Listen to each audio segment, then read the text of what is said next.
Mr. President, unfortunately, predictions about the negative economic effects of the so-called American Rescue Plan seem to be coming true. In March, Democrats pushed through this massive partisan spending bill. They claimed it was urgently needed COVID funding.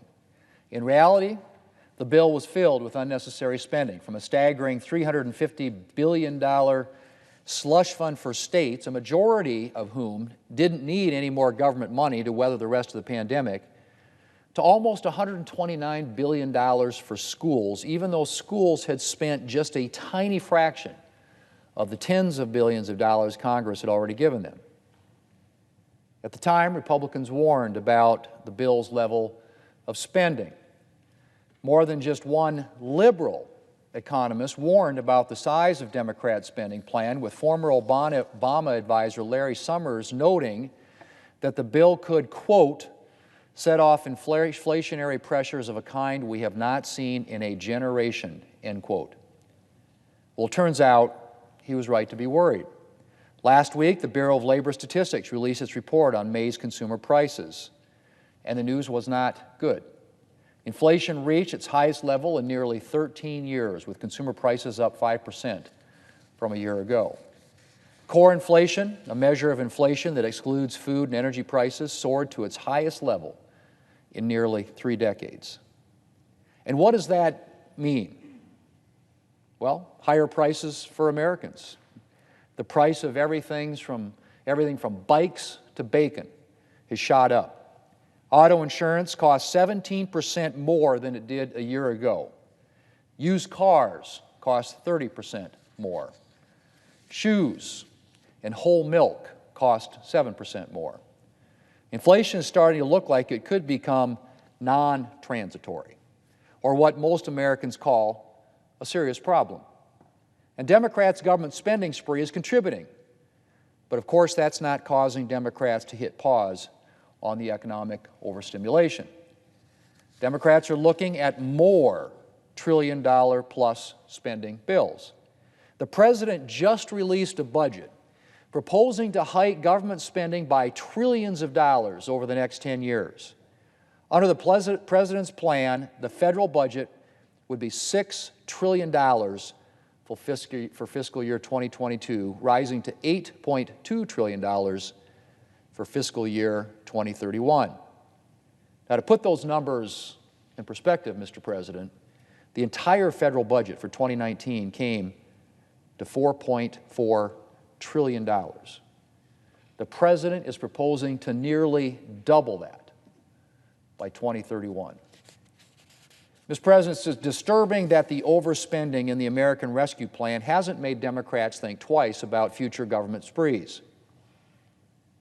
But it's not all that surprising, because in the Democrat Party these days, dogma tends to triumph over reality or practicality. Democrats are ever more fanatically committed to expanding government and taxing Americans, and they're not slowed down by little details like damaging the economy. Take the increased unemployment benefit situation. Congress provided a federal increase in unemployment benefits early in the pandemic when businesses were closed and workers had few alternatives to keep their families afloat. But as early as last fall, there were signs that our economy was rebounding. And with the arrival of the COVID vaccines, it became clear that America would be able to get fully back to work sooner rather than later. But Democrats insisted on continuing the increased unemployment benefits until September of 2021. And the effect has been predictable. Despite record-high job openings, many people are declining to return to work because they can make more money staying home and drawing unemployment benefits. Businesses hit hard by the pandemic are desperate to return to full operating capacity, but they're being slowed down by the fact that they can't find workers.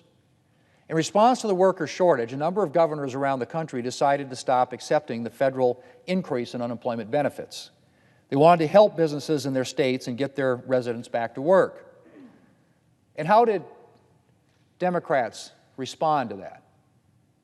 Well, more than one Democrat responded by suggesting that the federal government step in to make sure these payments continue. That's right. Despite evidence that the increased unemployment benefits were discouraging workers from going back to work, some Democrats wanted to prevent governors from halting these payments.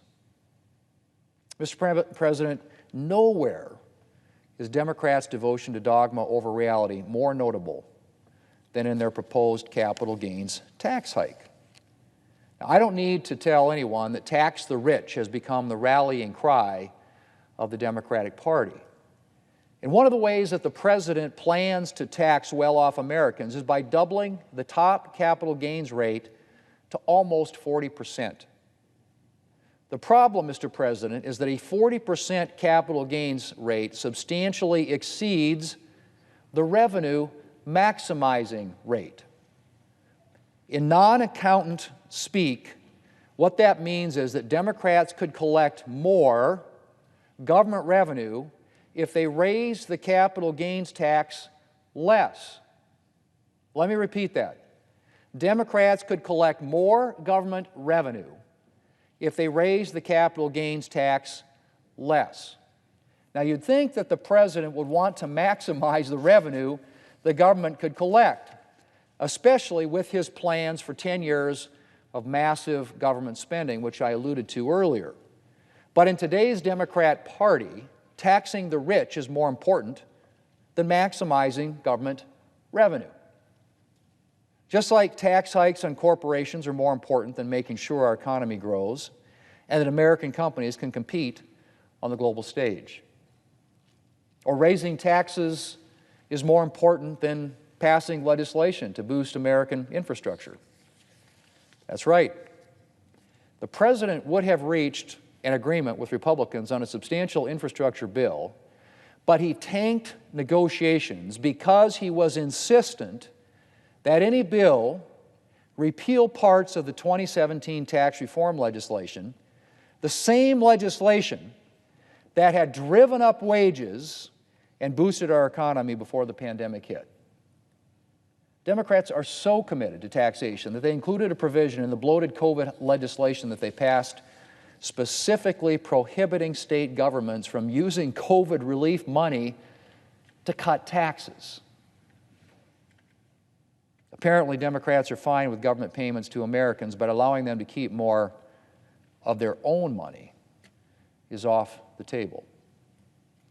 Mr. President, Democrats have long been interested in higher taxes to pay for more government spending, but to today's Democrats, taxation is rapidly becoming a good in itself. Democrats are no longer just interested in raising taxes to raise revenue. If they were, they wouldn't be planning to jack up the capital gains tax rate to over 40%. They're interested in raising taxes because they believe that success should be punished.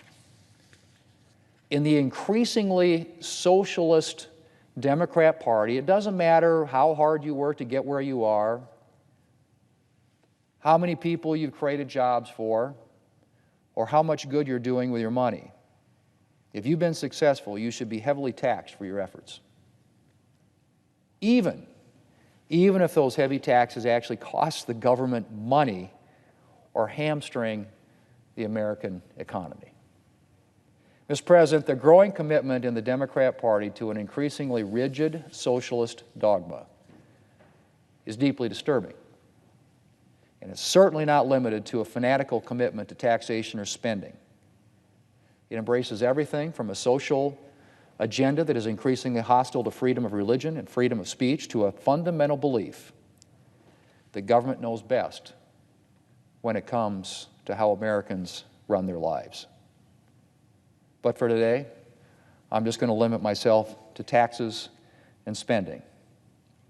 And let's hope, Mr. President, that Democrats rethink their planned government spending sprees before inflation really gets out of control and hardworking Americans end up paying the price.